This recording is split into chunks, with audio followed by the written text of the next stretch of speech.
Estamos ao vivo, vamos dar início a mais uma live do Sintect MG. Desta vez a gente vai debater a situação das campanhas salariais e a pandemia. Bom, a gente tem visto que um quadro forte de ataques e retirada de direitos contra os trabalhadores que se intensificou bastante com a pandemia. Então, os governos, principalmente o governo federal, ele tem se utilizado da pandemia para massacrar os trabalhadores. E aí, em várias categorias, a gente tem visto cenas como, por exemplo, o caso do pessoal de tecnologia da informação, os trabalhadores da Dataprev, que estão sendo demitidos sumariamente, inclusive demissão por e-mail. A gente tem a situação dos Correios, onde o judiciário tem atuado para intensificar esse ataque. A gente tinha um acordo que deveria ser bianual, e aí, por liminar, a empresa determinou o fim desse acordo. O companheiro Robson vai explicar com mais detalhes. No caso aqui, os companheiros da CEMIG, a gente tem visto que, apesar de existir um bloqueio por parte da Assembleia Legislativa, temos um processo avançado de privatização. E no caso dos petroleiros, se utilizando da pandemia, temos visto aí uma tentativa de paralisação das plantas, principalmente da região Nordeste. Então, para debater todos os temas, a gente trouxe aqui o companheiro do Sindeletro, Jefferson Silva, mais conhecido como Jefinho. Temos aqui a companheira Rosane Cordeiro, a coordenadora administrativa do Sindados MG. Temos o Alexandre Finamori, mais conhecido como Barriga, que acabou de ser eleito coordenador geral do Sindipetro. Inclusive, aqui a primeira fala dele pública enquanto coordenador eleito. E o presidente do Sintect MG, companheiro Robson Silva. Vamos começar aqui para fazer as suas exposições. Antes da gente chamar, só um aviso para a galera que está em casa. Você que está em casa pode participar, não só pode, como deve participar aqui com a gente, enviando sua pergunta, mandando seu comentário, dando seu joinha, compartilhando. Ao longo da live, a gente vai lendo os comentários da galera, a gente vai lendo os posicionamentos e as perguntas que vocês fizerem aí pelo chat, a gente vai encaminhar para os nossos expositores responderem. Também a gente pede para todo mundo acompanhar as redes sociais do Sindados, do Sintect, do Petro, do Sindeletro. No decorrer da live também a gente vai pôr aqui todas as redes sociais da galera. Lembrando que essa live também está sendo transmitida ao vivo pelos petroleiros, né? O Sindipetro, sindicatos daqui de Minas, e pela CUT-MG. Então, também a gente está fazendo essa transmissão ao vivo nesses portais, todo mundo pode acompanhar. Bom, então vamos começar aqui. Vou chamar para começar fazendo sua fala. Jefinho, vamos conversar com você? Suas exposições. Seu Boa microfone. Noite. Para mim está parecendo que está ligado. Boa noite, companheiros e companheiras. Companheiro Barriga, que assumiu aí o novo mandato nos petroleiros. Parabéns aí pela conquista nas eleições.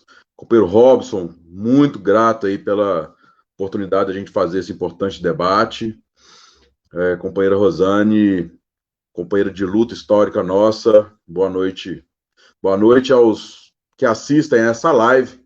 Vou trazer aqui questões mais gerais, o cenário da categoria hereditária nesse momento, né, de implementação de fascismo no Brasil e de uma política ultraliberal também no estado de Minas Gerais. Que, apesar de Romeu Zema não ser advindo das Forças Armadas, como o Bolsonaro, mas ele vem reafirmando e reproduzindo uma política fascista e ultraliberal no estado de Minas Gerais, tentando sobrepor as instituições, sobretudo o legislativo e o judiciário, para implementar os seus desejos aqui no estado. Um absurdo. Um desgoverno que tenta impor perda ao conjunto da classe trabalhadora e não tem responsabilidade com a vida das pessoas na pandemia.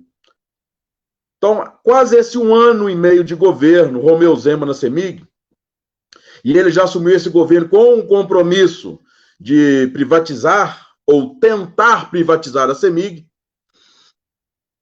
Hoje está barrado, né, nesse momento, pela Assembleia Legislativa, a maioria dos deputados são contra a privatização, mas a política de privatização, ela anda a passos largos na estrutura da CEMIG. É um grande desmonte que está sendo feito na empresa, que vai gerar grande prejuízo aos trabalhadores, aos consumidores de energia elétrica e à própria empresa. Em 2019, fecharam 50 localidades, são bases operacionais, lotadas por eletricistas que faziam um primeiro atendimento aos consumidores de energia elétrica, sobretudo ao restabelecimento da energia elétrica. Esses eletricistas foram afastados dos consumidores em várias partes do estado. Eletricistas, dependendo da região, têm que deslocar 200 quilômetros para poder fazer atendimento a um consumidor de energia elétrica. Depois, desativaram uma importante usina termoelétrica no município de Francelino. Essa usina é conhecida como usina de Igarapé, usina termoelétrica importante, estratégica para o setor elétrico. Foi desativada com a argumentação que ela não dava o lucro, a expectativa de lucro objetivada pela gestão da empresa. Fizeram uma reestruturação interna que diminuíram 40% dos cargos de liderança dentro da empresa. E, no final do ano,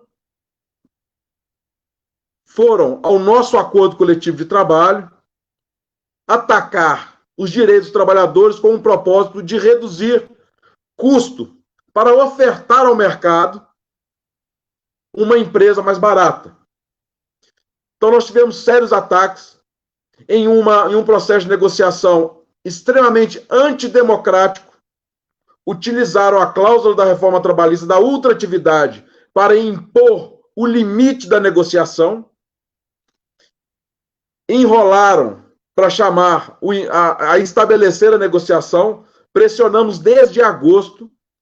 E as negociações começaram no dia 3 de outubro, com a data base para vencer no dia 31 de outubro, e uma negociação forjada, sem nenhum debate, com a gestão da empresa tentando impor ali as suas retiradas de direitos.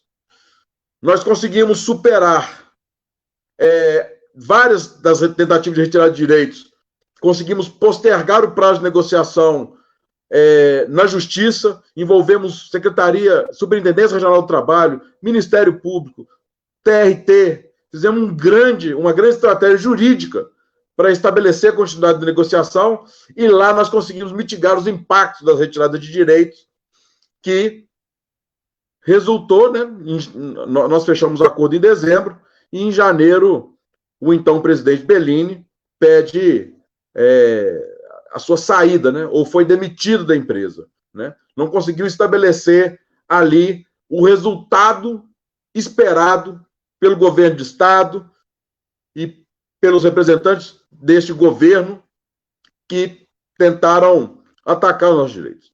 Entramos em 2019, sem as bases operacionais. Em 2019, ainda em 2019, fecharam uma importante base operacional em Belo Horizonte, localizada no bairro São Gabriel. Uma base operacional que atendia mais de 1 milhão de consumidores em todo o vetor norte da região metropolitana de Belo Horizonte. Esses consumidores terão os serviços da CEMIG prestados, precarizados pela demora, pela falta de funcionários, sobretudo no restabelecimento da energia elétrica. 2020, a gente entra nesse momento de uma crise da pandemia que resulta numa crise econômica, e onde os governos, como tem acontecido em vários países, os governos utilizando da estrutura do Estado para garantir proteção ao conjunto da população e dos trabalhadores, não.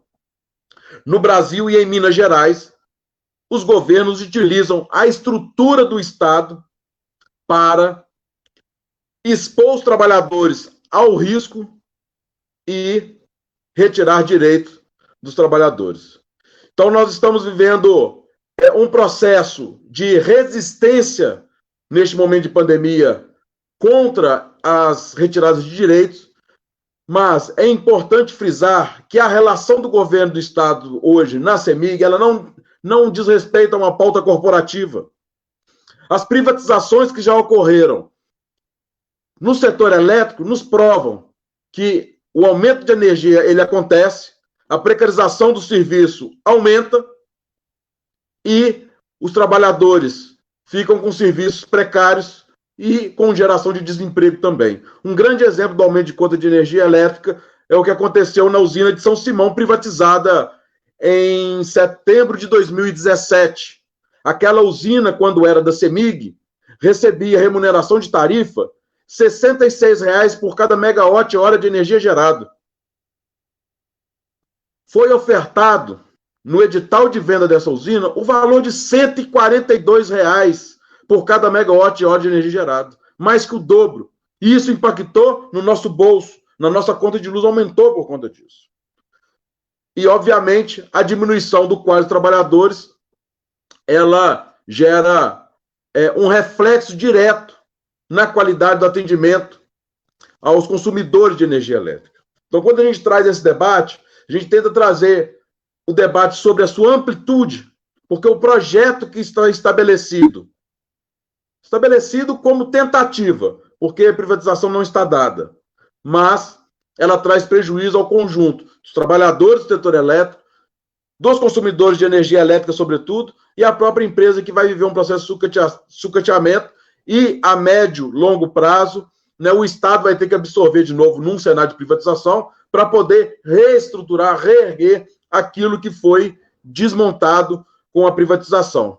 Então, as considerações iniciais, eu trago esses elementos e estamos abertos para poder debater, né, com as perguntas que vierem, né, sobre demais cenários, demais elementos que estão apontados aí no prejuízo da privatização da CEMIG. Obrigado. Obrigada, Jefinho. Dados aí extremamente importantes para o debate.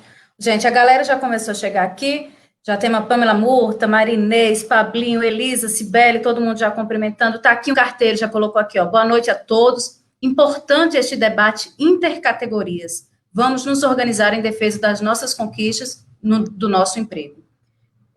Bom, só o Jefinho acabou de falar aí, galera. Quem quiser seguir o Sindeletro, eles estão no Facebook, Sindeletro. O site é o sindeletromg.org.br e estão também presentes no Instagram, só digitar lá Sindeletro, tá? Então, curte a galera, a gente tá passando aí para vocês de casa.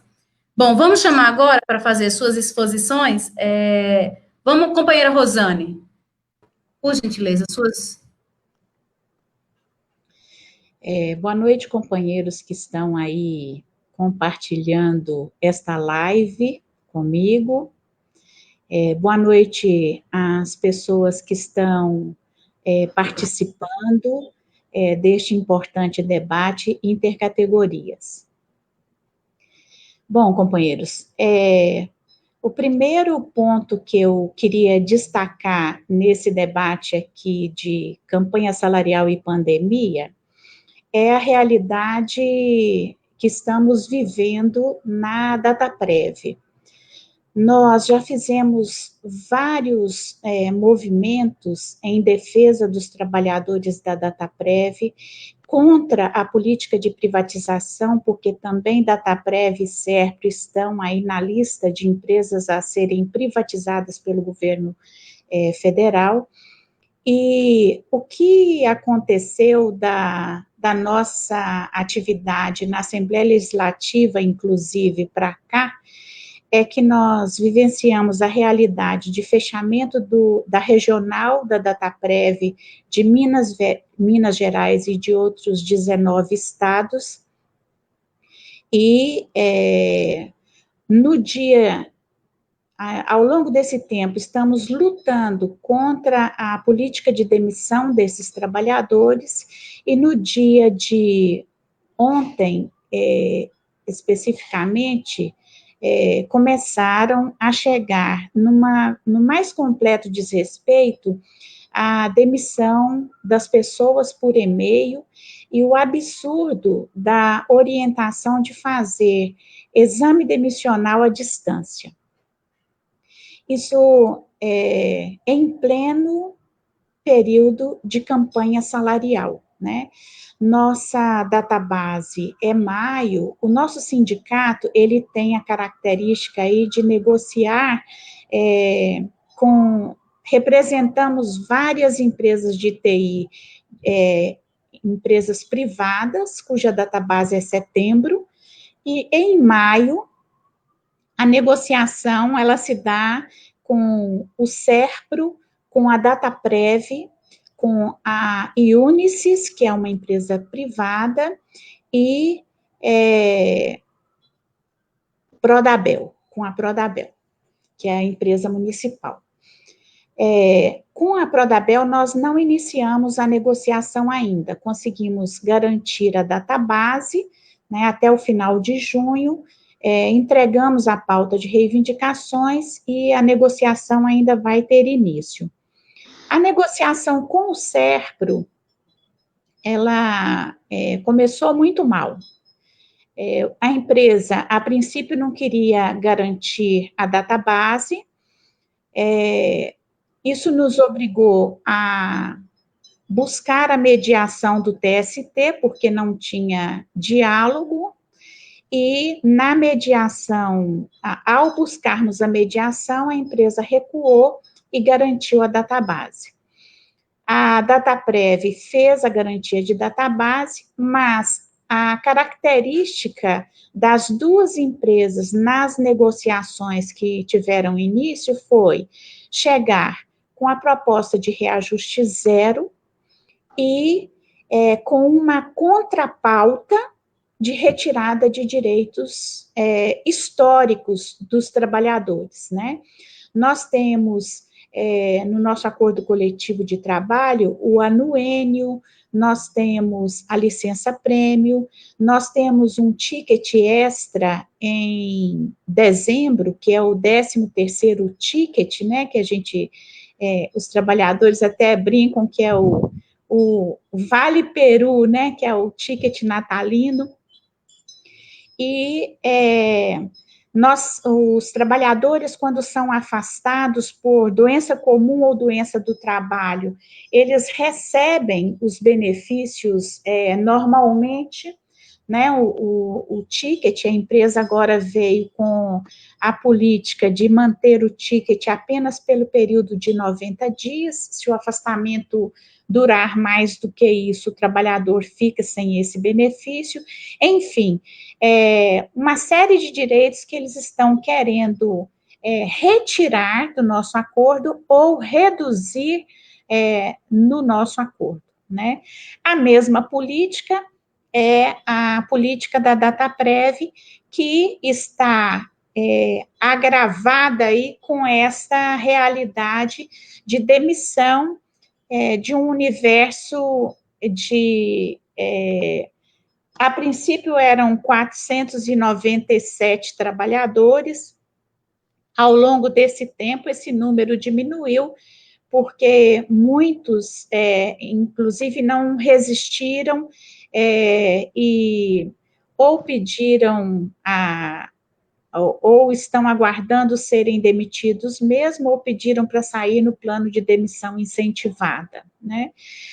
Nós estamos na batalha, no caso da Dataprev, tentando conseguir a cessão desses trabalhadores para outros órgãos, porque na ida fomos ao TST para debater essa situação, entramos na justiça, ganhamos a prorrogação do tempo de contrato de trabalho por 60 dias, esse prazo venceu sábado agora, tornamos a entrar com outro processo na justiça, estamos aguardando a decisão deste processo, e nesse meio do caminho, a empresa está correndo para se ver livre dos trabalhadores, né?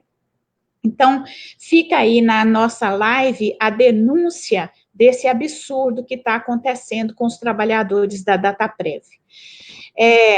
também é relevante a gente levantar aqui a situação que o SERPRO, nessa lógica do governo de privatização, o que nós estamos vendo? A empresa já começa a ter a sua privatização assim, sem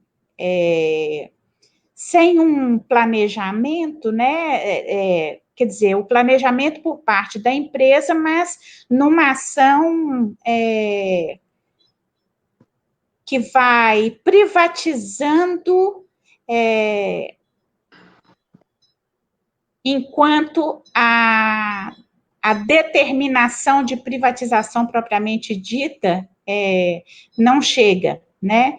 E aí saiu agora a notícia, a própria empresa divulgou internamente a realização de um chamamento público para a prospecção de mercado imobiliário, onde a gente vê aí a busca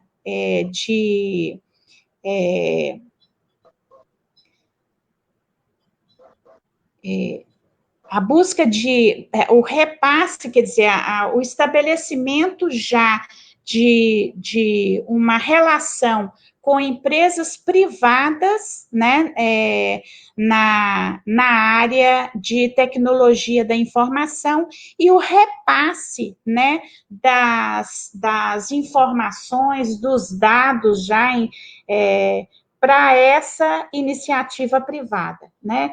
Então, qual que é a situação que está colocada aí para nós, trabalhadores? É uma realidade de negociação coletiva que, na prática, impõe perdas aos trabalhadores, retirada de direitos dos nossos acordos coletivos de trabalho, redução de direitos, né? Isso num propósito que para nós é muito claro, que é o propósito de reduzir os custos da empresa para tornar a empresa mais interessante para os capitalistas privados adquirirem a preço de banana podre, que é a realidade que a gente vive no Brasil com a política de privatizações. A maior empresa de tecnologia da informação da América Latina, que é o caso do SERPRO, né, e a empresa importante como a Dataprev. É sempre bom ressaltar que o SERPRO é uma empresa que tem em seus servidores armazenados os dados da nossa população, os dados de pessoas jurídicas, são dados fundamentais para o próprio processo de administração do país, né? E essa privatização é o ouro, na verdade, né, que já tem fila de grandes empresas privadas, como Amazon, Google, aí na fila para comprar, né, quando for colocada aí a situação de venda efetivamente. Na campanha salarial, nós pusemos um ponto de pauta, que era o ponto de pauta referente ao debate sobre a privatização e, obviamente, o nosso pleito contrário a esta privatização, tentando travar o debate, né? E essas cláusulas da nossa pauta, tanto no SERPRO quanto na Dataprev, já foram negadas de pronto pelas empresas. Então, no caso da Unisys, também a lógica da Unisys é a lógica de redução de direitos dos trabalhadores, né? A empresa chegou já atacando várias cláusulas do acordo e, enfim, o cenário é um cenário muito difícil. Com a pandemia, nós estamos tendo de fazer assembleias virtuais, mas nós vamos ter que nos mobilizar para enfrentar essa realidade. E a mobilização, ela não passa por categorias isoladas. Essa mobilização terá de ser uma construção coletiva, intercategorias, se nós quisermos fazer avançar a nossa luta e se nós quisermos agir contrários à política de ataques aos nossos direitos que todas as empresas estão vindo orquestradas para fazer. Eu inicio a minha intervenção com essas colocações e, na sequência, depois a gente debate outros aspectos. Obrigada, companheira Rosane. Bom, Sindados MG também está em todas as redes sociais, Facebook Sindados MG, o site sindadosmg.org.br e no Instagram Sindados MG, só procurar lá que a gente está em todas as redes. Bom, lembrando para a galera de casa que todo mundo pode participar, enviando suas perguntas, mandando comentários, e aí eu já queria ler aqui alguns comentários. O Cristiano Almeida está aí presente, mandou um abraço para a galera. Pessoal da CUT também ressaltou a importância dessa atividade, que é um tema muito importante para as categorias com database no segundo semestre. O Alas Castro está aqui, o Paulo Henrique, lá do Sindiut, que já esteve presente com a gente em outra live, também já deu o seu alô. Galera do Sindicato dos Correios da Paraíba estão em peso aqui participando da live. Vou ler aqui o comentário da Maria Inês. Colocou o seguinte, a luta na Dataprev foi grande e continuará, porque os trabalhadores não são peças descartáveis, muito pelo contrário, pois vários órgãos tiveram interesse em absolver todos os 493 trabalhadores das 20 unidades fechadas, mas a direção da empresa e o governo fascista impediram. A luta não vai parar. Bom, vamos convidar agora para fazer sua exposição. Vamos com o companheiro Barriga? Pode ser você? Claro. Então, eu acho que esse período agora da Covid, dessa pandemia, o pessoal vai trazer o debate do acordo coletivo, várias databases, vão pedir muita paciência para nós, trabalhadores, e eu acho que a gente tem que dar um passo para trás para entender onde que nós estamos, sabe? Porque se você olhar só agora como uma foto, você pode cair em várias armadilhas. Então é interessante a gente pensar de onde que nós viemos. Lembrando que em 2008, o mundo já vivia uma crise econômica, uma crise do capitalismo, onde a culpa não era do trabalhador, era do mercado financeiro, da especulação. Teve uma crise mundial que no Brasil só chegou depois, até pelas políticas sociais de avanço que teve aqui pelo governo do presidente Lula. 2016, essa crise já cobrava dos estados as privatizações e as privatizações dos recursos naturais para gerar dinheiro para o sistema capitalista. Esse avançou na América Latina, avançou no mundo inteiro. Na América Latina, especificamente, veio em forma de privatizações de recursos naturais, especificamente petróleo, Brasil, Venezuela, questão da água e das estatais que também foram colocadas em xeque. Essa política ultraliberal do Paulo Guedes, que já estava no Chile, já tinha tido um avanço liberal na Argentina.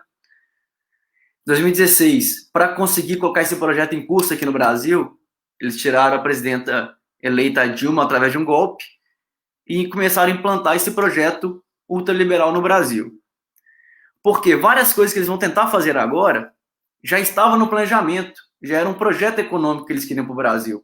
E agora, por causa da pandemia, eles vão alegar a necessidade. Então, para a gente não esquecer, 2016, golpe, 2017, reforma trabalhista, que tira vários direitos dos trabalhadores, vários.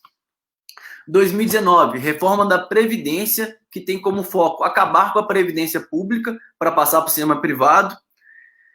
2020, como um exemplo, nós tivemos a greve dos petroleiros, tivemos várias greves. Eu falo da onde que a gente pisa, que foi a greve dos petroleiros, onde, de forma monocrática, o Ives Gandra definiu a greve ilegal com multa de 500 mil por dia para cada Sindipetro, ou seja, para cada estado, e que obrigava a colocar 90% dos trabalhadores na empresa. Então, esse movimento contra o trabalhador já vinha numa crescente. Esse movimento fascista, que agora fica muito claro, ele já estava em crescente, já estava muito forte contra o sindicato, contra a classe trabalhadora. Então, esse momento de negociação está nesse contexto que os planos para atacar os direitos já estavam antes. E agora eles vão colocar que, por causa da pandemia, nós precisamos da nossa cota de participação e vão tentar retirar nossos direitos no acordo coletivo. O fato é esse, eles vão tentar retirar os direitos e privatizar as estatais. Vão continuar com o projeto. E eu quero lembrar que, em 2018, novamente falo da Petrobras, ela teve um lucro de 26 bilhões. Em 2019, um lucro de 40 bilhões. Agora, na crise do Covid, com a queda do preço do petróleo, ela alega que ela teve um prejuízo contábil de 48 bilhões. Mas, na verdade, é um prejuízo de 4 bilhões, que 44 é um prejuízo contábil que ela joga só no papel, que depois volta quando o petróleo sobe o preço. É coisa de acionista de bolsa de valores. Não é de quem produz, não é de quem consome. Ou seja, logo, logo ela recupera esse prejuízo assim que a bolsa voltar ao valor do petróleo internacional. E ela vai tentar repassar para nossos trabalhadores esse prejuízo. Eles vão tentar justificar com esse prejuízo as privatizações. Hoje eles tentam fechar 62 plataformas, hibernar 62 plataformas. No Rio de Janeiro, especificamente plataformas de petróleo em terra ao longo do Nordeste. É quase tirar a Petrobras do Nordeste. Eles alegam que é por causa da pandemia, mas já estava no projeto da empresa em 2016. Então eles querem aproveitar, repetindo a fala do Ricardo Salles, aproveitar o Covid para passar a boiada. Então o acordo coletivo das categorias e principalmente dos serviços das estatais, que são serviços essenciais para o país, tem que se preparar para esse ataque, entendendo que eles vão usar a desculpa da pandemia para tentar desmontar essas categorias organizadas que fazem a luta constantemente, que são, inclusive, categorias na ponta de luta contra o fascismo. A Organização dos Correios, a Eletrobras, do Sindeletro, do Sindados, do Sindiúti, do Sindipetro, são sindicatos que constantemente realizam lutas contra o governo. Então, também é necessário para eles desmontar essas categorias que são organizadas. A gente está com o nosso acordo coletivo vigente até agosto, já pedindo já para postergar o acordo coletivo por 3 meses, dentro de uma das PECs do governo. A empresa não respondeu, não tem interesse em postergar, porque ela não tem interesse. Ela tem interesse em discutir o acordo coletivo no momento caótico, para tentar aproveitar esse momento e passar o que ela quer, o que ela tem interesse. Mas a classe trabalhadora já viveu tantas crises, vive tantas crises no dia a dia, que não é a pandemia que vai impedir que a gente faça a luta da forma que ela for possível e necessária. Então, é importante nos mobilizarmos para defender o acordo coletivo. E mais do que isso, defender as estatais. Porque, como a Rosane colocou muito bem, esse enxugamento das estatais é a preparação para a privatização. A Petrobras, que é esse lucro que eu citei aqui em 2018 de 26 bilhões, nesse mesmo ano saiu uma pesquisa do IBGE que 20% das famílias brasileiras não consumiam gás de cozinha pelo preço proibitivo. Estava usando ou lenha ou uma forma alternativa para preparar o alimento, com uma estatal dando lucro de 26 bilhões. Em 2019, lucro de 40 bilhões.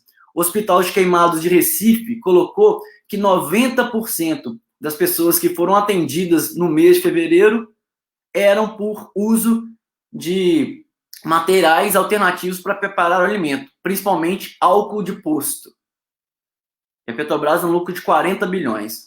Então, nós temos que lutar pelos nossos direitos, pelo acordo coletivo e para defender a Petrobras, que ela volte a ser a empresa estatal que ela foi criada, que ela volte a ser uma empresa que sirva o principal acionista. Já que ela é uma empresa hoje de mercado, de acionista, o maior acionista é o povo brasileiro. Então, ela não pode ter lucro em detrimento à qualidade de uso e de vida do brasileiro e da brasileira. Então, esse momento da pandemia não muda o projeto econômico em curso no país.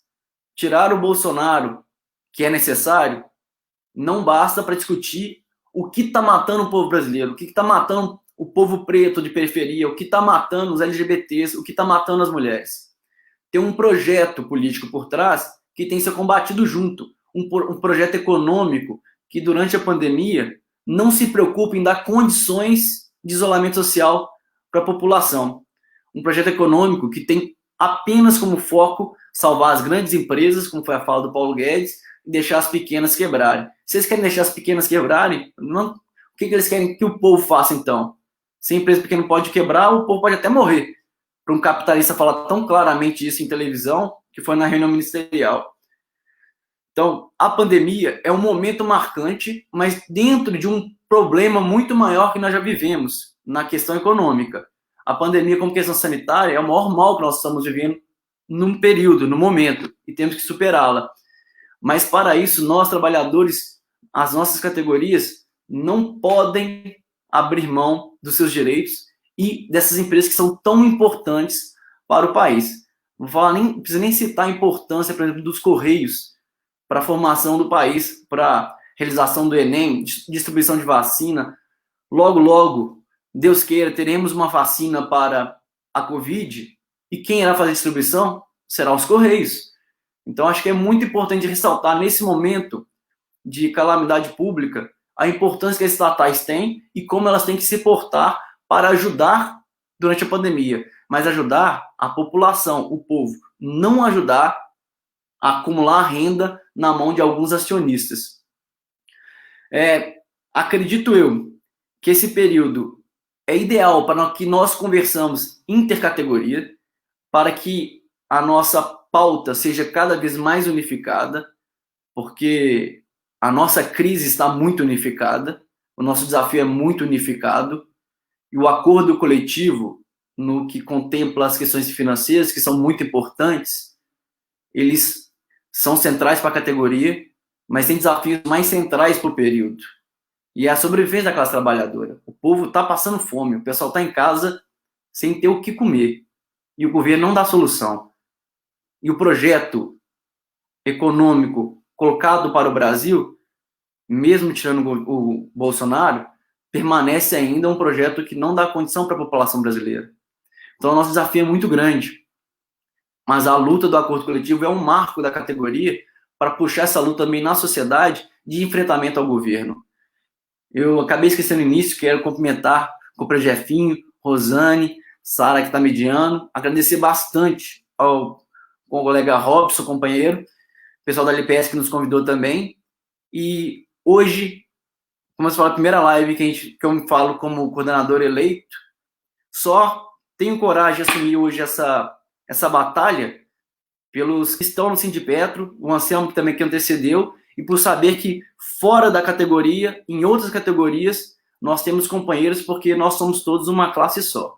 E junto nós vamos defender o nosso acordo coletivo, mas mais importante, nós vamos defender a nossa população contra esse governo fascista e contra esse desmonte do Estado brasileiro.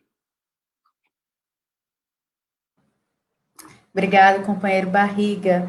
Bom, Sindipetro MG também nas redes sociais, tá?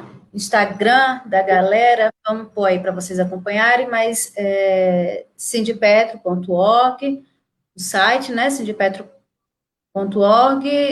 Facebook Sindipetro MG, tá? Tá passando aí também na live, quem quiser, só seguir a galera lá. Bom, vamos convidar aqui, vamos ler uns recadinhos, né? Porque é de praxe a gente ler os recadinhos da galera que está participando de casa. O Antônio Medeiros falou que a empresa está enrolando no nosso FGTS. A Juliana Coelho, que também está junto com o companheiro Jura lá, colocou Petrobras é do Brasil. A Lourdes Pires falou que Sintel MG está acompanhando essa live top. E aí eu queria ler o comentário aqui do Felipe Pinheiro. Ele colocou assim, ó: o TST já está lavando as mãos. A presidenta do Tribunal Superior do Trabalho, ministra Maria Cristina Peduzzi, decidiu que a decisão de postergar os acordos coletivos no período da pandemia cabe ao empregador. Colocando a raposa para tomar conta do galinheiro, né? Bom, para a gente, só faltou agora o companheiro Robson para fazer sua exposição inicial. Robson, fique à vontade. Bom, muito obrigado, companheira Sara.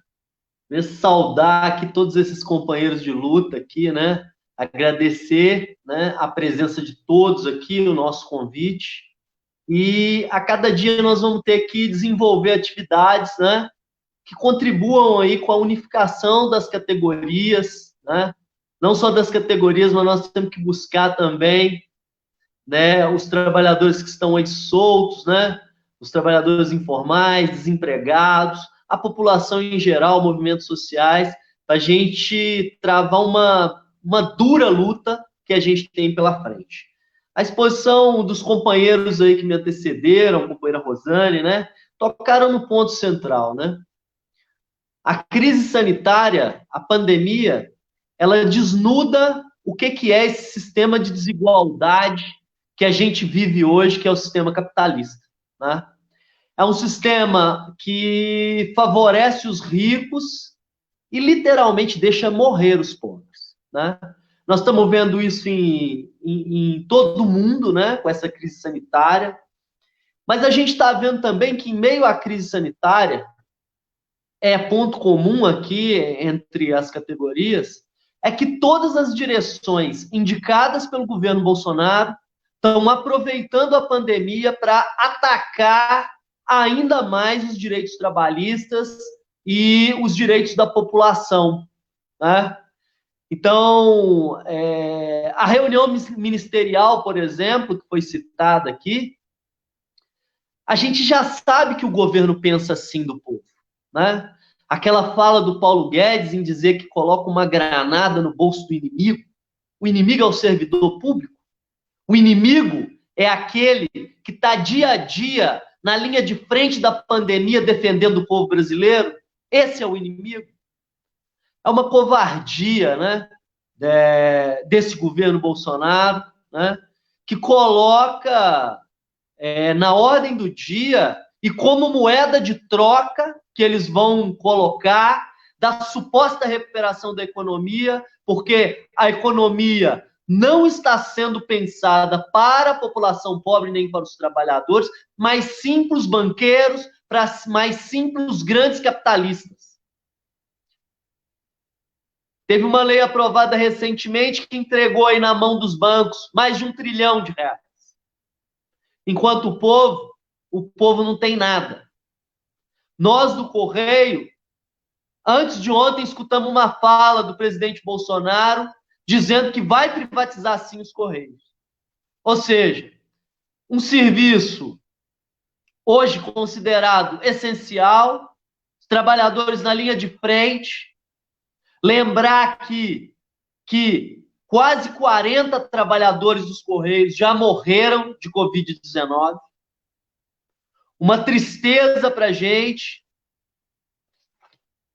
que traz aí também um espírito de luta, porque o único jeito de reverter essa situação é com muita luta, né? Os companheiros bem colocaram, e no Correio, a nossa campanha salarial, ela começou, né? Embora saiu essa notícia hoje, né, da presidente do TST, para literalmente, né, como a companheira Sara falou, deixar a raposa tomando conta do galinheiro, né?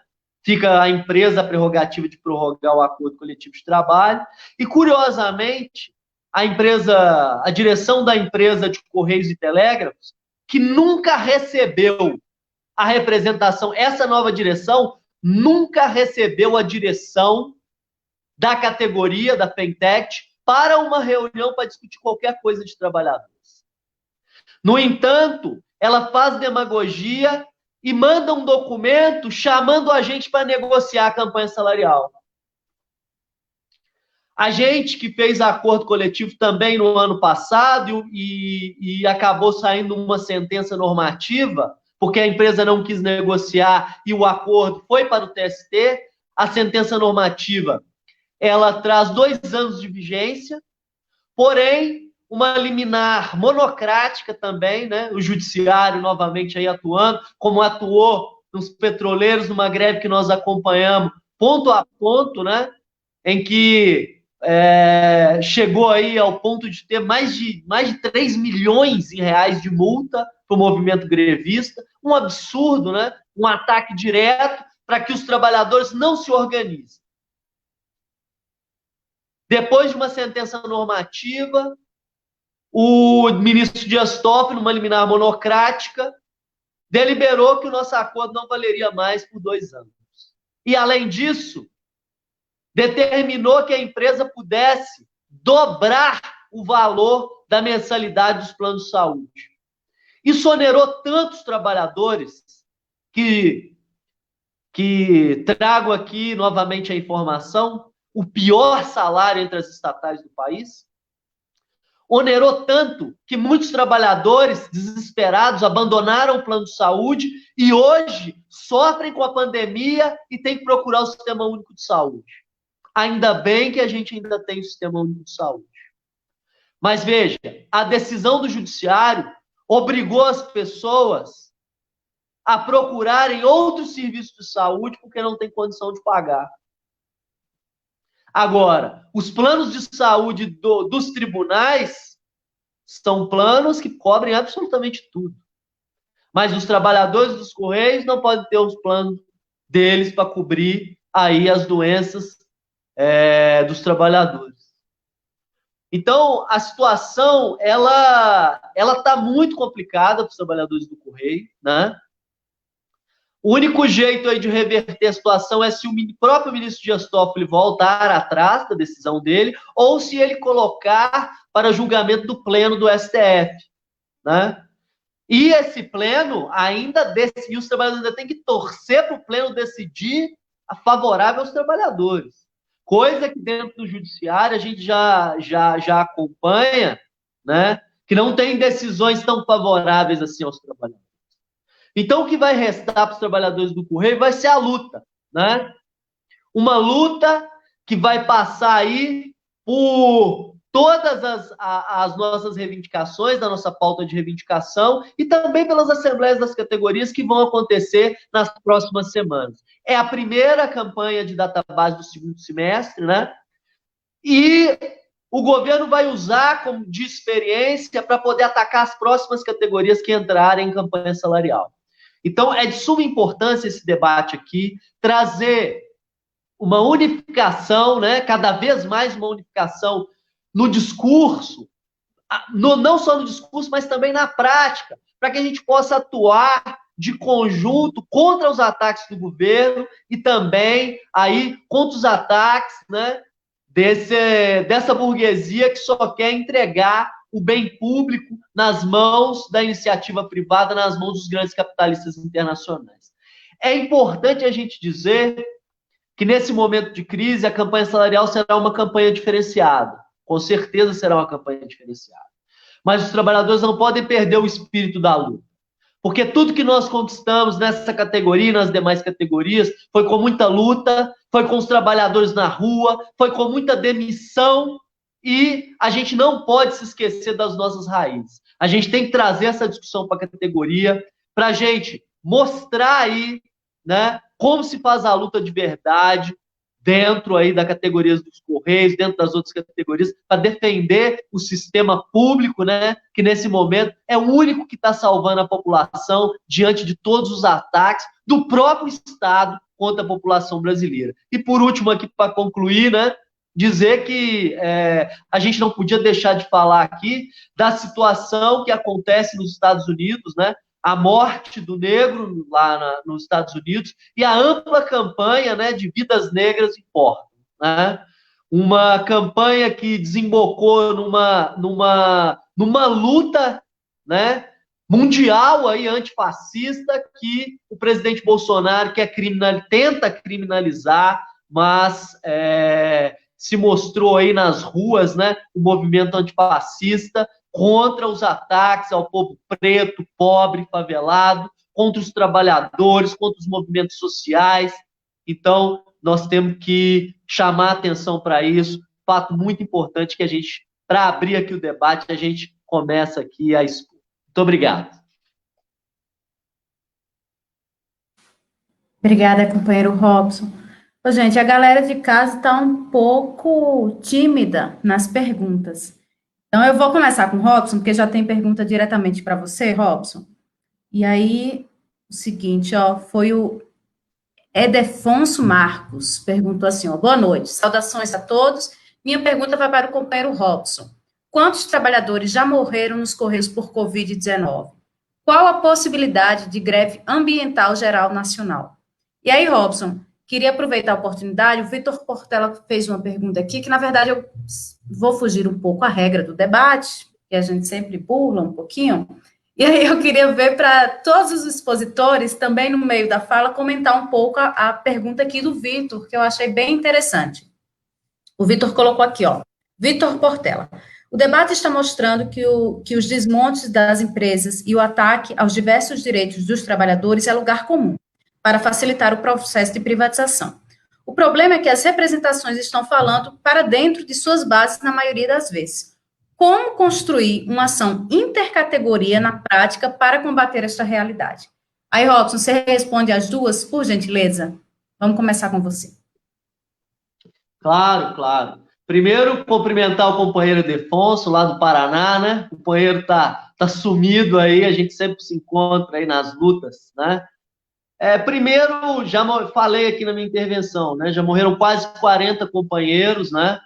E a empresa, ela segue a política do governo de subnotificação, né? A gente não sabe, na realidade, quantas pessoas estão infectadas, né? Não faz teste nos trabalhadores e se nega aí a fazer a higienização dos locais de trabalho e mesmo conduzir os trabalhadores à quarentena dos setores de trabalho que estão sendo aí confirmados, né, a testagem positiva para coronavírus, né?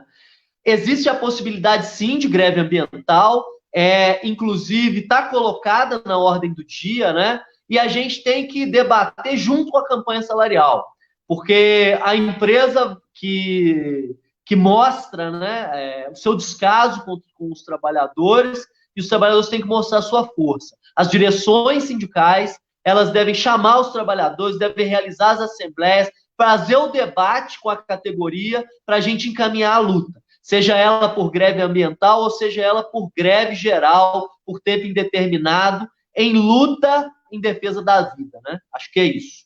E sobre a pergunta do Vitor, extremamente importante, né?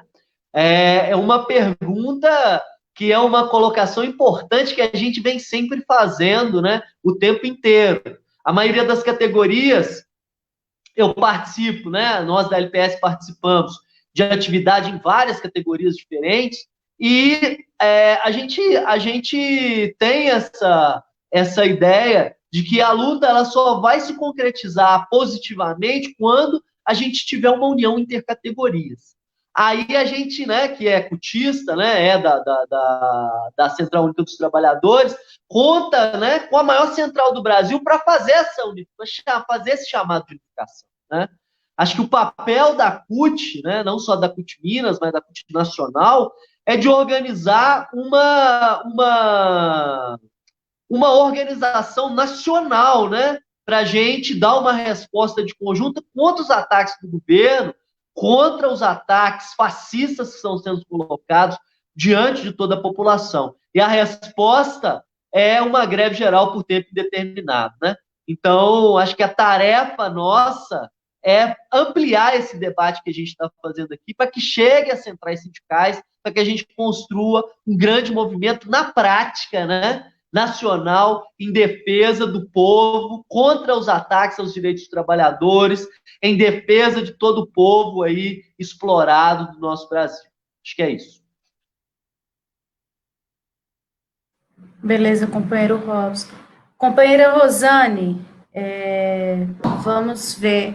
Bom, acabou que não chegou nenhuma pergunta específica, mas acho que você poderia, então, abordar essa questão da pergunta do Vitor, sobre essa necessidade, né, de construir uma ação intercategorias na prática para combater esses ataques.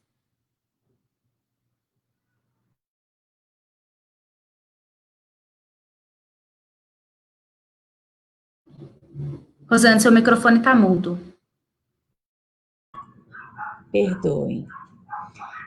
Essa pergunta do Vitor é o nosso desafio. Essa é a construção necessária que nós temos que fazer, né? Então, eu vejo assim, essa construção passando por pautas comuns. Por exemplo, a realidade da privatização, que é uma realidade que está dada aí para diversas categorias, tem de ser um ponto de unidade, né? E a nossa reivindicação, que tem que ganhar as ruas, é a reivindicação contra a política de privatização. As campanhas salariais, elas têm os pontos de especificidade de cada categoria.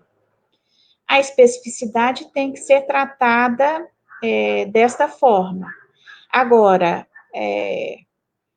o ponto em comum, que é a luta contra a privatização, que é a luta em defesa das empresas públicas, que é a luta em defesa da soberania nacional, contra a entrega do nosso país, né, com esse presidente lambe-botas dos Estados Unidos que nós estamos vendo, né, que tem de ser o ponto em comum. Eu vejo esse trabalho passando, por exemplo, pela organização das centrais sindicais, que, na minha visão, tem de estabelecer uma pauta de reivindicações que seja comum às categorias e colocar o povo em marcha nas ruas em defesa dessas pautas, né? O CERPRO, por exemplo, está aí nessa... hoje, né, alinhado com a Amazon, né, falando que está fazendo aí a primeira parceria de serviços de nuvem. O que é isso, né? É a privatização por vias tortas. Empresas parceiras passam a usar o CERP para prestar serviços à administração pública sem licitações, né? E aí, consequência disso, nós vamos viver a realidade da nossa força de trabalho escanteada, né? Então, essa realidade da privatização, que vai gerar a precarização dos contratos de trabalho, que vai gerar o desemprego, tem que colocar o nosso povo na rua em defesa do emprego. A realidade do desemprego no país já é uma realidade absurda, né? Então, construir essa ação intercategorias que o Vitor pergunta, na prática, eu acho que passa por ter a sensibilidade para estabelecer uma pauta que permeie as categorias e que as categorias se organizem para lutar juntas por esta pauta, né?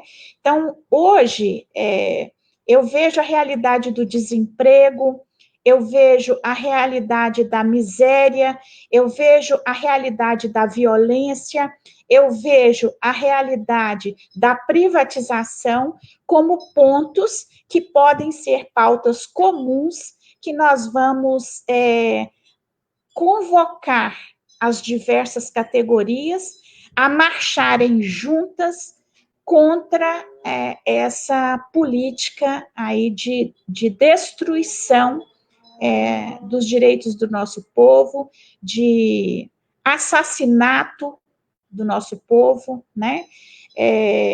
Tal e qual está acontecendo.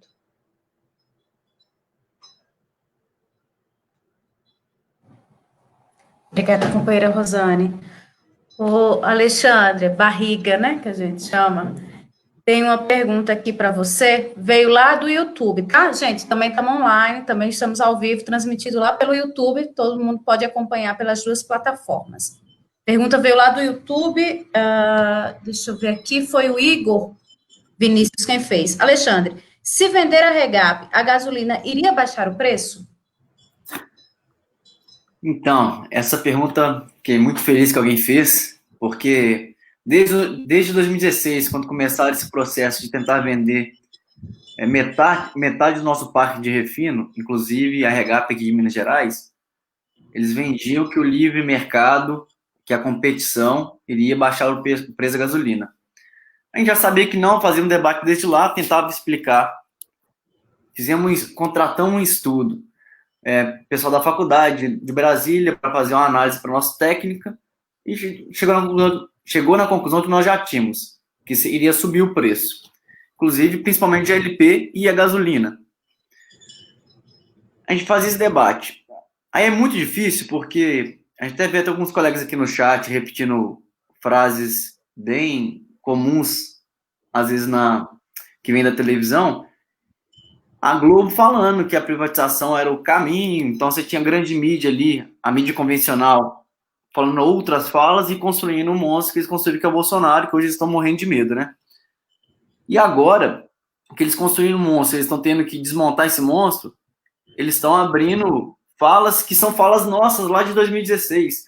Eu falo isso porque mês passado, o Valor Econômico, que para quem conhece, é um site de mercado privatista, soltou um estudo da Faculdade do Rio de Janeiro que se vendesse a Regap ou outra refinaria, você criaria um monopólio regional e a gasolina ficaria mais cara. Nós já estávamos falando isso desde 2016, com o estudo de Brasília e com a análise dos trabalhadores da Petrobras. Porque muitos acham que sindicalista ou trabalhador não tem que dar pitaco, mas quem produz e quem sabe como produzir somos nós. Então, quem também sabe as consequências de quando você muda a forma da produção somos nós. Então, é muito bom que a academia reitere o que nós já estávamos falando, mas o que está claro, que nós já falávamos em 2016, e agora até o Valor Econômico, um site de mercado, confirmou a mesma coisa, é que se nós permitirmos as privatizações, você vai criar monopólios locais e a gasolina vai ser vendida pelo preço que eles quiserem, porque você não vai ter uma outra refinaria local para competir. E você tem que, para competir, você teria que trazer gasolina via transporte rodoviário, que encareceria muito. Então, o cenário na privatização, a gasolina já é cara, ficaria mais cara. O gás de cozinha, principalmente, que já está muito caro, ficaria mais caro. Provavelmente o diesel ia ter que ter subsídio 100% do Estado, porque ia ficar muito caro e ia ter uma greve dos caminhoneiros de novo contra o governo. A privatização não tem foco em reduzir preço. O setor elétrico é a mesma coisa. A privatização vai subir o preço do setor elétrico, como já subiu em outros locais onde privatizou, né, Jeff? Então, essa pergunta é muito boa. E a resposta é, se privatizar, vai ficar mais caro, o que para nós hoje é muito caro. O nosso debate hoje com a sociedade é que o gás de cozinha, que eu estou focando muito aqui porque é o que realmente está mais machucando a população hoje. O gás de cozinha poderia ser facilmente vendido por R$ 45, se a Petrobras voltar a trabalhar como empresa estatal. Temos até um projeto de lei pedindo esse valor com uma forma impositória. Mas se privatizar, esse debate nunca mais será feito e o valor de mercado será mais caro do que o aplicado hoje. Sobre a pergunta intercategoria, eu acho que a Rosane e o Robson trouxeram elementos muito importantes da nossa central, que é a maior central, que é a CUT. Nós temos o Robson, diretor da CUT, Jefinho, Felipe Sindipeto também. É importante levar essa discussão para o nacional, mas também já é muito importante o que os companheiros aqui já estão fazendo. A participação do Robson, da Rosane, do Jefinho, na greve dos petroleiros, na nossa campanha de entrega de gás de cozinha, o companheiro dos Correios está lá com a camisa dos Correios e debater também a importância dos Correios, os petroleiros explicarem para a sociedade a importância da CEMIG, como o pessoal da CEMIG também fala sobre educação, sobre os Correios, isso já é estourar, ampliar e sair um pouco da nossa bolha da própria categoria. Esse passo inicial eu vejo muito bem realizado entre os que aqui estão. Agora, organizar isso para cima é uma tarefa imediata mesmo. Obrigado, Barriga.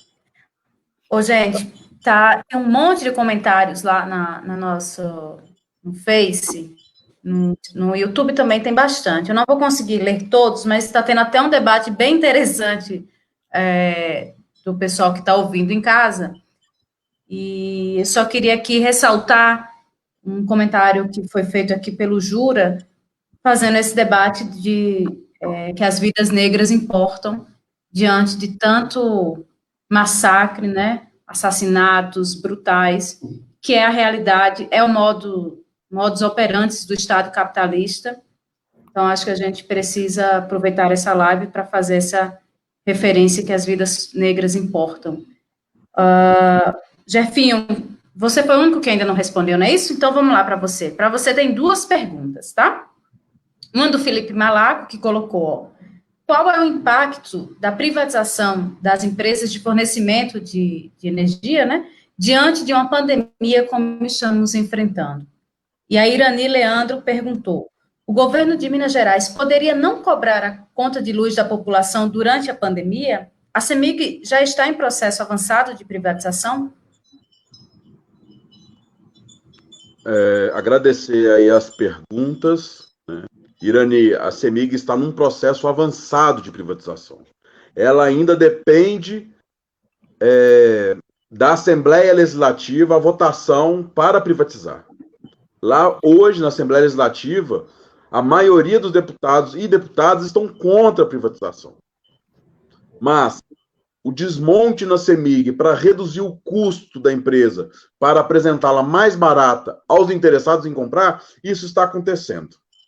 Isso está acontecendo de uma forma muito avançada. E o governo, nós estamos brigando, né? O deputado Rogério Correia está nos ajudando muito, fazendo intervenções junto à Agência Nacional Reguladora do Setor Elétrico, para que a agência estipule medidas a todo o setor elétrico no Brasil, para não cobrar as contas de energia elétrica, obviamente com subsídios do governo. Então, hoje, o que está estabelecido é que as famílias de baixa renda, que são cadastradas no CadÚnico ou no BPC, essas famílias, elas estão isentas da conta de luz. Elas pagam a taxa de iluminação pública que é destinada ao município e elas pagam aquela energia que extrapolar os 220 kWh mês. Então, na sua conta, você tem lá a quantidade de energia que gastou no mês. Se passar de 220 kW, você paga essa energia que ultrapassar esse percentual. Só que hoje é insuficiente, essa política é insuficiente, porque a crise que está atingindo a classe trabalhadora, a gente está vendo famílias, na CEMIG, tem trabalhadores que estão fazendo esse debate. A crise econômica, ela está tirando emprego de trabalhadores, está suspendendo contratos de trabalho, está reduzindo salários, está gerando um grande problema no orçamento familiar para as famílias poderem conseguir pagar as contas. Então, a política estabelecida somente para as famílias que são cadastradas no CadÚnico ou no BPC, ela é insuficiente, precisa ser ampliada. O conjunto da sociedade precisa ter isenção da conta de luz para não ter esse dispêndio dentro do orçamento familiar somente com a energia elétrica. Mas nós estamos nessa luta lá, junto ao deputado Rogério Correia, na Câmara Federal, intervindo na ANEEL para ver se a gente avança nesse sentido. E tem como não cobrar? Tem como não cobrar. Né? Vários países do mundo estão provando isso. A França é um dos países que provaram, que isentaram a população nesse período de pandemia. A outra questão era também muito pertinente sobre a privatização no período de pandemia. É um dos piores cenários possíveis. É um dos piores cenários. O resultado de privatização no Brasil, a gente está acompanhando. A CELG, que era uma empresa, uma companhia energética estatal em Goiás, foi privatizada. Quem comprou foi uma estatal francesa, a Enel. Depois de privatizada, a indisponibilidade de energia, o tempo é muito maior. O restabelecimento de energia é muito mais demorado. Então, tem denúncias de consumidores que ficaram 13 horas, 6 dias, 12 dias sem energia elétrica. Imagina um tempo desse sem energia elétrica. Como a política de recolhimento social, de isolamento social, como que as famílias vão ficar em casa sem energia elétrica para abastecer a geladeira? Não vai ficar em casa. Então, você impulsiona as famílias que não têm energia elétrica a ir para a rua, ou para arrumar alguma forma de renda, ou ir para a casa de algum parente que tem energia elétrica. Então, a possibilidade de contágio do Covid-19 ele é muito maior sem energia elétrica dentro da casa das famílias. O outro problema é que as privatizações também têm registrado aumentos drásticos na conta de energia elétrica, como eu já citei da usina de São Simão. Então, imagina, nessa crise econômica, como que as famílias já estão com dificuldade de arcar com a conta de luz dentro do orçamento familiar. Se aumenta a conta de luz, a gente agrava a condição econômica dessas famílias. Então, é um problema generalizado, sobretudo dentro da pandemia, que vai proporcionar, ao invés a diminuição da possibilidade de infectados, ela vai aumentar a capacidade de infectados por falta de energia elétrica e pelo aumento da energia elétrica.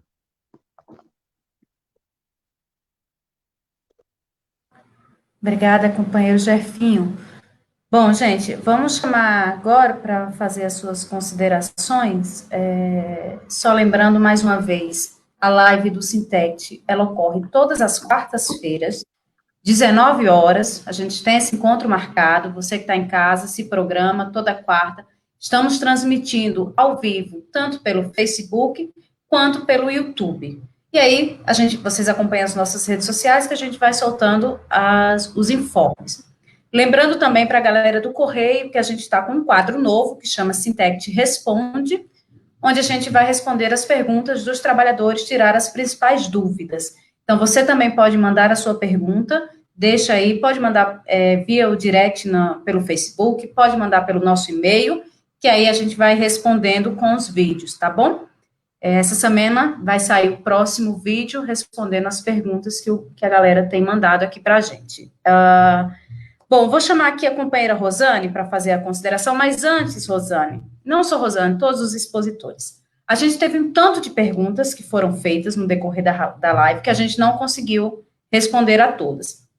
Mas a Eliane fez aqui uma ponderação que eu acho que pode, todo mundo, se puder, por gentileza, dar uma pincelada nas suas considerações finais. A Eliane colocou o seguinte, que todas as categorias estão sendo levadas a se reinventar nos seus processos jurídicos e administrativos de reivindicação.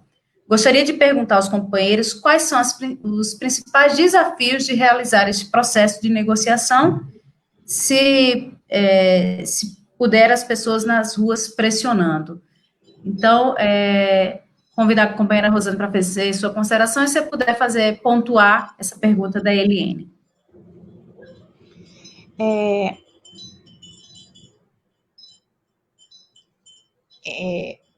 Eu estou acompanhando aqui as colocações dos companheiros, né, na live. E essa pergunta que a Eliene faz é o seguinte: eu vejo que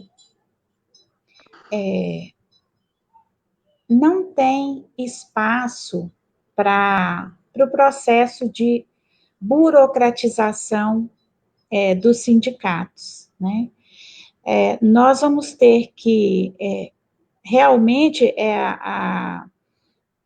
está sendo exigido dos trabalhadores uma reflexão e uma organização para enfrentar esses ataques que estão colocados. Até em função da pandemia, que é uma realidade aí que nós estamos vivendo, ela está colocando a gente, por exemplo, para conversar desta forma como nós estamos conversando aqui agora, e está gerando aí, obviamente, uma dificuldade, e as direções das empresas, o governo, com essa dificuldade, o que ele está fazendo? Aprovando um monte de leis que atacam os direitos dos trabalhadores, né? Rapidamente.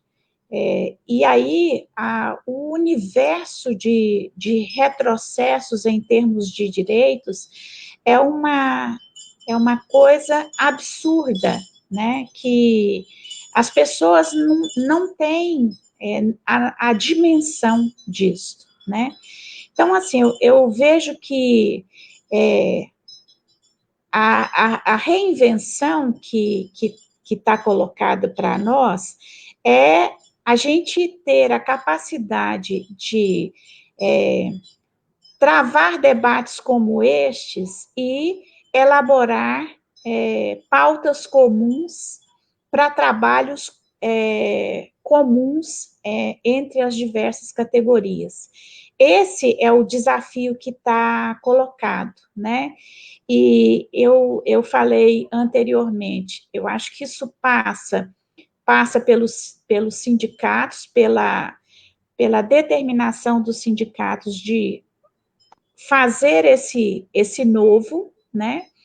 Passa pela central, no caso, a Central Única dos Trabalhadores, né? Eu acho que tem esse papel muito importante de buscar aglutinar as diversas categorias para desenvolverem aí esse trabalho de construção desta unidade na luta das diversas categorias. Aqui na live tem um debate interessante acontecendo, tem gente dizendo que é contra o socialismo, né? Tem gente que fala que não quer debater política, e eu vejo a coisa da seguinte forma: essa sociedade hoje, da forma como ela está estruturada, ela não atende mais aos interesses, às necessidades da humanidade. O capitalismo é um ataque tão extraordinário aos direitos dos trabalhadores, é um processo de escravização tão sem limites, que a humanidade precisa dar um passo adiante, né?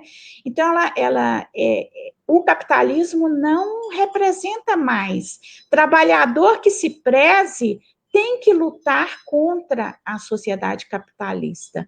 Trabalhador que se preze tem que lutar contra o capitalismo, porque uma meia dúzia né? São 147 famílias dominando o mundo.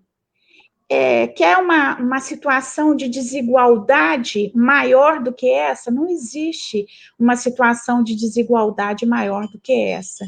Então, por isso que eu acho que o sentido de classe trabalhadora, ele tem que ser trabalhado de uma forma intensa, né, pelas diversas categorias. E a construção dessa unidade intercategorias, buscando trabalhar pautas comuns, eu acho que vai dar esse sentido. E eu já coloco como pauta comum o que eu apresentei na minha exposição anterior, que é a luta contra as privatizações, a luta em defesa da soberania do nosso país, em defesa da soberania do nosso povo, é a luta contra o desemprego, é a luta contra a terceirização sem limites, que escraviza e mata os trabalhadores do nosso país, né? Então, isso são pontos de pauta comum, é a luta contra o assédio, né, moral que está acontecendo em cada local de trabalho, cada vez mais intenso, cada vez mais absurdo, né? Então, eu vejo como pauta comum e o desafio da construção da unidade passando por estes aspectos, né? E as negociações coletivas de pautas específicas, né? Aí as categorias vão estar se organizando para travar essa negociação coletiva aí e enfrentar esse judiciário patronal que nós temos, né? Esse TST que, na verdade, mais defende os interesses das empresas do que a imparcialidade, né? De imparcial não tem absolutamente nada, né? Quem acredita em imparcialidade da justiça acredita em Papai Noel, né? Nós não podemos acreditar em Papai Noel se nós queremos construir a libertação da classe trabalhadora enquanto classe. Obrigada, companheira Rosane. Inclusive, sua fala aqui foi bastante elogiada, tá? O Tiago Machado colocou aqui para você. Parabéns pela sua fala e seu chamado à consciência de classe, Rosane. Acho que esse é um debate que a gente tem que aprofundar mesmo. Vamos convidar aqui Barriga para suas considerações finais. Então, mais uma vez agradecer, né, o espaço, o debate muito interessante, a fala da Rosane, é uma formação para gente nova, igual eu que estou chegando no sindicalismo, o colega Robson, Jefinho. Acho que a tarefa do momento também, que o pessoal colocou, de a gente conseguir nos organizar durante a pandemia, é um desafio mesmo a gente conseguir conversar com a categoria da forma que nós estamos fazendo aqui agora, mas também criar outros métodos, porque os problemas continuarão. Uma coisa que é certa é que o conflito entre capital e trabalho vai continuar. Então, será necessário nos mobilizarmos com segurança, tomando as devidas precauções, mas a pandemia, ela não faz acabar o conflito que vai se dar no acordo coletivo e que se dá durante toda a pandemia. Rosane colocou muito bem. Se o companheiro não quiser discutir nem a forma da produção, socialismo e capitalismo, é só entender que um dos países mais ricos do mundo é os Estados Unidos e durante a pandemia o povo está morrendo. A questão é como a gente construir uma sociedade que dê conta, em primeiro lugar, do valor à vida. E eu acredito que nós, trabalhadores, temos essa tarefa de discutir entre nós o que nós queremos para o futuro. Alguns ricos e a maioria pobre passando fome, ou nós queremos garantir que todo mundo tem uma vida digna. Independente da forma que o colega quiser colocar o nome da palavra, eu entendo que eu estou do lado de quem defende que todo mundo seja digno e tenha a sua qualidade de vida garantida. Todo mundo que produz tem o direito de consumir. Isso que é ser trabalhador, na minha concepção. No mais, agradeço a todos e acompanho a live do Sintec toda semana e continuarei acompanhando, que são sempre falas muito boas e é importante para nossa categoria em Minas também nos formar. Então, um abraço e obrigado mais uma vez pelo convite, hein? Obrigada, Barriga, estamos juntos. Aqui, inclusive, só tem companheiros que a gente, ao longo desses últimos anos, desenvolvemos importantíssimas lutas, né? Ombro a ombro, Correios, petroleiros, eletricitários, tecnologia da informação. Então, vamos convidar agora Gerfinho para fazer suas exposições.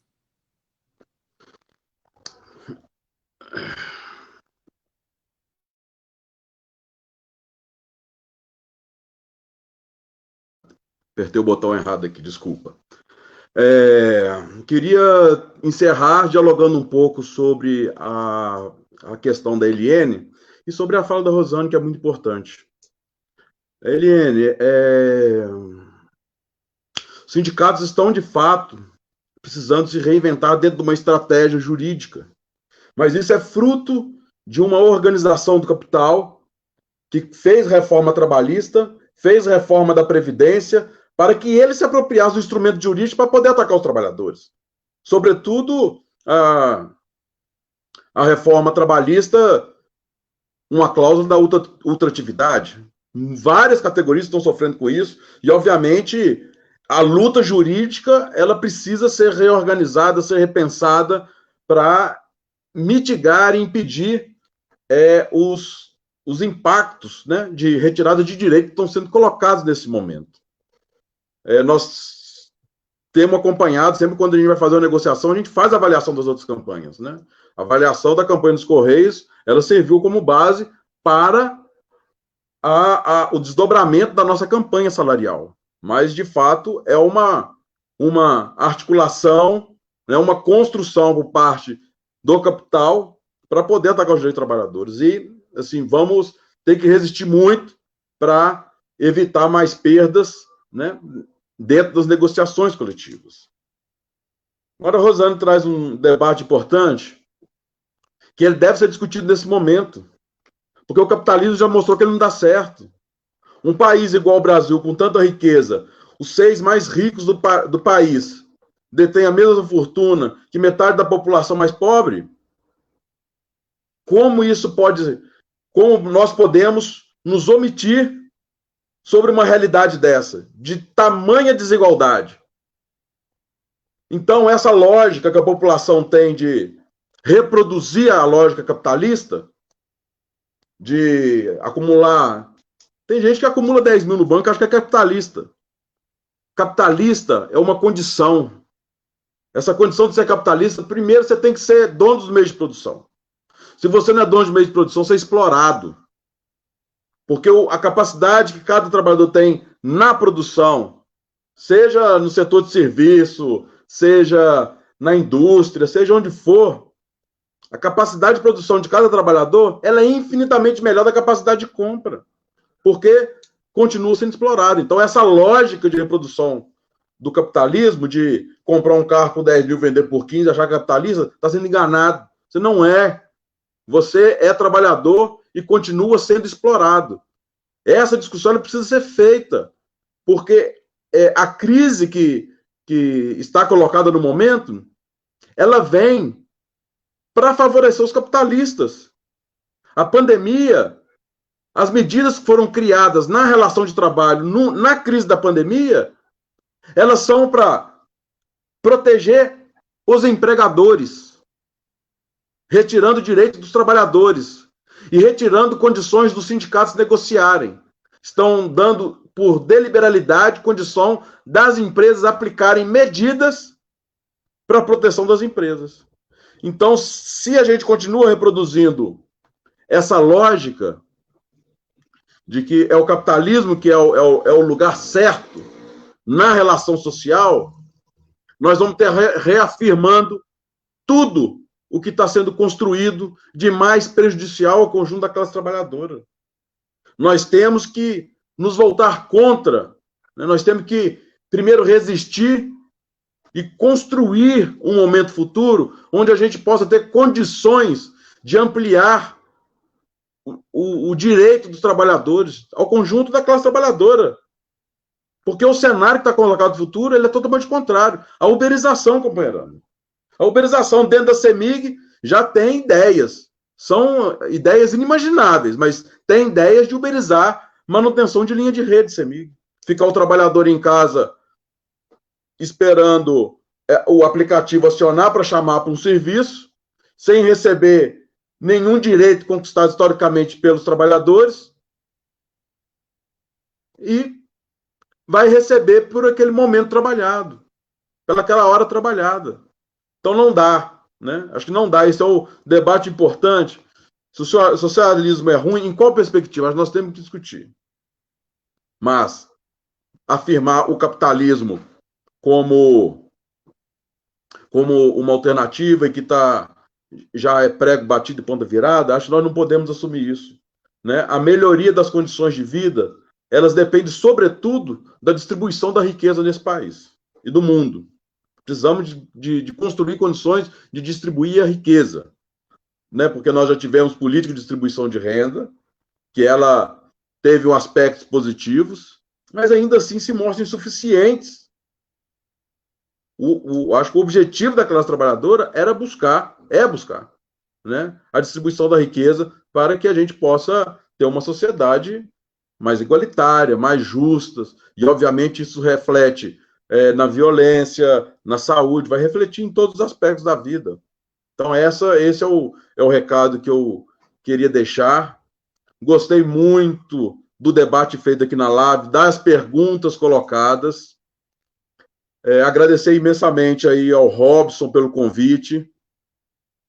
Deixar aqui um abraço também para a Rosane, para o Barriga, para a Sara, pela riqueza dos debates, dos elementos que vieram, né? O Sindicato está à disposição, companheiros, né? Na luta para a gente construir a luta juntos. E eu acho que o alinhamento da luta, a luta unificada, ela tem que estar, sobretudo, na organização dos sindicatos, no discurso problematizando as pautas das categorias com a relação da política no Brasil e a política no estado de Minas Gerais. Acho que é um caminho possível, importante, para construir essa tão necessária unidade até a chegada daquele momento, a greve geral para reverter, né, o cenário que está colocado. Um grande abraço, um abraço a vocês que acompanharam a live, e o Sindicato está à disposição de todos aí para o que a gente precisar na luta, nos debates. Forte abraço. Obrigada, Jefinho. Robson, vamos chamar você para suas considerações finais. Bom, o debate ficou bem interessante, né? Que de sindicalista para a gente debater o mundo igual para todas as pessoas, o socialismo, né? Acho que o sindicalismo ele é um meio, sim, porque eu quero chamar a atenção para uma coisa. A única coisa que nos une aqui, não só os companheiros que estão aqui nessa live, mas toda a classe trabalhadora, o que nos une é a exploração que nós sofremos. É isso que nos une. Toda a exploração que o capitalismo coloca sobre as costas da classe trabalhadora, né? E os sindicatos eles têm um papel fundamental, apesar de ser uma organização economicista que luta aí, né, basicamente pela melhoria do poder de compra do trabalhador, né, dentro do sistema capitalista, pelo direito de ser explorado, vamos dizer assim, né? Mas a gente tem uma tarefa muito importante, que é, em meio dessa luta economicista, trazer no seio dela elementos que elevem a consciência de classe dos trabalhadores. Porque o que vai levar os trabalhadores à sua verdadeira emancipação, e num sistema igualitário, é a elevação da consciência de classe desses trabalhadores e mostrar que esse sistema, que é o sistema capitalista, ele é um sistema que só beneficia os donos dos meios de produção, como bem disseram aqui os companheiros que me antecederam. Então, a gente tem, como diz o companheiro Lênin, né? Na luta pelo poder político, a única coisa que os trabalhadores têm é a sua organização.